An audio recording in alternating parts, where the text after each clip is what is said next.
کەلار شارێک دەکەوێتە ڕۆخی ڕووباری سیروانەوە لە ماوەیەکی کام گەشەیەکی بەرچاوی بەخۆیەوە بینیوە بە بۆنەی ئەوەی هەڵکەوتەی جوگرافیای شاری کەلار سەنتەری بازرگانیە و هاوسنوورە لەگەڵ وڵاتی ئێران و خواروی عێراق. دانیشتوویەکی زۆر لە ناوچە دابڕاوەکانەوە لە شاری کەلار نیشتەجێ دەبن و لێرە کاری بازرگانیش دەکەن. هەنگاوەکانی بەرەو شارێکی ئاوەدان دەنێت و ڕۆژ لە دوای ڕۆژ خزمەتگوزاریەکان زیاتر دەبن و هەنگاوەکان بۆ بەرەو پێشچوون گەورەتر دەبن. هاوڵاتیەکیش دەڵێت کەلار شارێکی نوێ لە چاو شارەکانی تر، بەڵام زووتر پێشکەوتن بەخۆیوە دەبینێت. دیارە کەلار شارێکی تازەیە، بەڵام لەگەڵ تازەبوونەکەیە پێشکەوتنێکی زۆر خێرا بەخۆوە بینێ. پێشکەوتەکانش لە سێکتەرە جیاوازەکانەوە لە ڕاستیە کاری سەرەکیەک بڵێم جوگرافیای کەلارە. کەلار هەڵکەوتەکەی وایە کە بە چواردەوری کۆمەڵێک پارێزگای ئەم عێراق، ئەمەرێمی کوردستان، ئەم ئێرانیش هەڵکەوتووە. جوم و جۆڵێکی تایە. یەکێک لە هەرە جوانەکانی کەلارەوەی کە دەوڵەمەند و بازرگان و سەرمایه‌دارەکانی وەبەرهێنان لە ناو خۆی شارەکەکەن، ئەمە لەگەڵ کۆمەڵە مەقەوماتی ترایەکیان گرتووە بۆیە پێشکەوتنەکانی شار زۆر خێران و ئەگەر حکوومەت پلانی هەبێت ئەم پێشکەوتنانە شارەکە باتە ئاستێکی زۆر پێشکەوتوو لە ناو هەموو عێراق نەکەرێمی کوردستان. فراوانی ڕووبەری کەلار ڕێگە خۆشکەرە بۆ زیاتر گەورەبوون و بەجوود سایدکردن و زیادکردنی ڕێژەی سەوزایی و هاوکات بەرەو پێشچوونی کەرتی کشتوکاڵی و بازرگانی.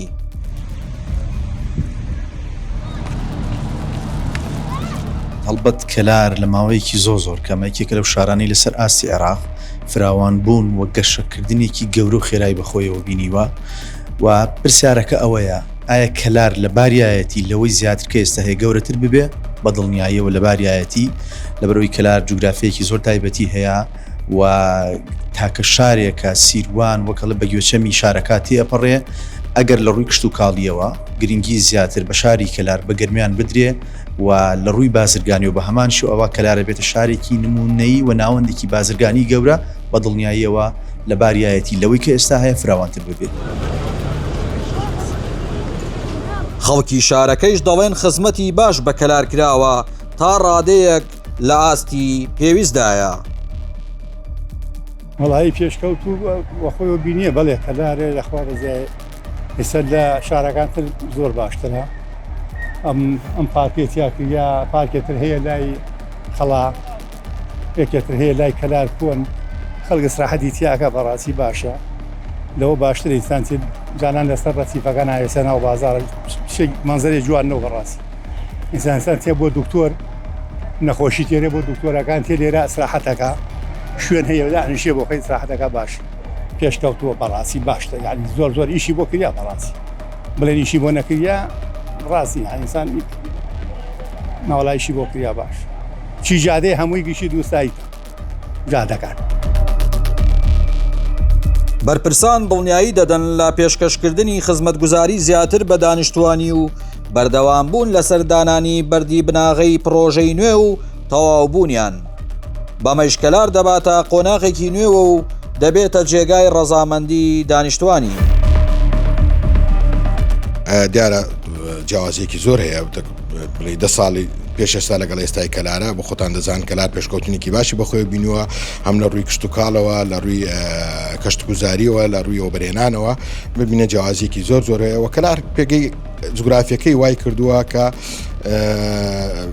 بۆ گەورەبوونی زیاتر و پێگەیەکی بەقەوەتر بۆ خۆتان دەزانن سیروان بە تەنشتی کەلارە هەروەها دەزانن کەلار لە ڕووی جوگرافیەوە خوار و ناوڕاستی عێراق دەبەستێتەوە کوردستان هاوسنوورە کە دەبەستێتەوە کوردستانەوە هەروە مەرزی پەروێزخان خۆتانزان ئەو مەرزش کاریگەری خۆی هەیە بۆ ئیشکردن لە سنووری قەزای کەلاردا و دیارە ئێمە بەردەوامین لە خزمەتگوزاری و بۆ گەورەکردنی شار و خزمەتگوزاری زیاتر گەاندنی خزمەتگوزاری بە هاوڵاتیانی خۆشەویستی شارەکەمان ئەو پردەی کە ئێستاکە لە بەرنامەدایە کە پردێک کەلار بەستێتەوە بەری سیروان و هەروها لەم ڕۆژانە ئینشەڵا زیاتر لە 16,000 پارچە زەوی دابەش دەکرێت لە کەلارە و هەموو ئەوانە دەبنەوەی کە کەلار پێگەیەکی بەقەوەتی بێ بێتە یەکێ لە شارە جوانەکانی کوردستان.